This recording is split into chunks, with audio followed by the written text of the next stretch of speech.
Le concert d'Ariana Grande se termine lorsque tout à coup, une détonation retentit. Le concert venait de s'achever, les lumières se sont allumées, tout le monde s'en allait. Et quand on attendait pour quitter la salle, on a entendu une énorme explosion, comme un Big Bang. En fait, ce genre de chaîne, j'ai l'impression que c'est de la mauvaise nouvelle en continu, quoi. Ouais, c'est clair, mais c'est notre triste actualité. En plus, on a le droit à la même chose aux 20h avec Gilles Boulot sur TF1. Et le JT et les infos continues, c'est la même chose? Bah, en fait, ils passent les mêmes informations, mais pas traitées de la même manière. Ah, tiens, regarde ça. Les chaînes d'information continue ont fait leur apparition en 1990. On en compte aujourd'hui 4 différentes: BFM TV, iTélé, LCI et France Info. Une étude montre que 66% des Français donnent de l'importance à ces chaînes. Parmi les thématiques appréciées du public, on retrouve l'international, les infos de société, les événements, la politique et le sport. C'est de grands événements, le plus souvent dramatiques comme le 11 septembre 2001, qui ont initié le pratique du tout direct. Ce marché ne pèse en 2015 qu'entre 3 et 4,5% des audiences. Les Français restent attachés au JT de 20h, qui offre une hiérarchisation des nouvelles, une remise dans le contexte et un décryptage dont ont besoin les téléspectateurs. T'as compris du coup?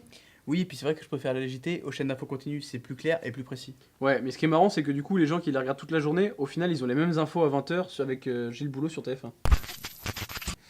Pourquoi les gens regardent les chaînes d'infos l'après-midi et le soir? L'actualité reste la même. En fait, la génération d'aujourd'hui, ils sont habitués à avoir de l'information continue avec les réseaux sociaux et le zapping télé. Et bah, du coup, ils ont besoin d'avoir de l'information, l'image et une réaction immédiate du journaliste sur le terrain. Je suis d'accord, mais comment ils font pour avoir de l'audience continue? C'est toujours la même chose. En fait, ils ont pas une audience continue toute la journée. En fait, les personnes, ils regardent ça en moyenne une dizaine de minutes. Ça fonctionne un peu comme un cerveau traumatisé. Mais avec 10 minutes d'audience par personne, comment les chaînes elles arrivent à survivre? En fait, ils font leur plus grosse audience quand il y a des terribles événements, tu vois, genre des attentats. Ils vont diffuser des images anxiogènes et des interviews de personnes sur les lieux. Et ça va tenir en haleine le spectateur, il va absolument envie d'en savoir plus. C'est un peu comme une série, quoi. Ouais, voilà, sauf que là, c'est pas une fiction, c'est une réalité. Pas faux.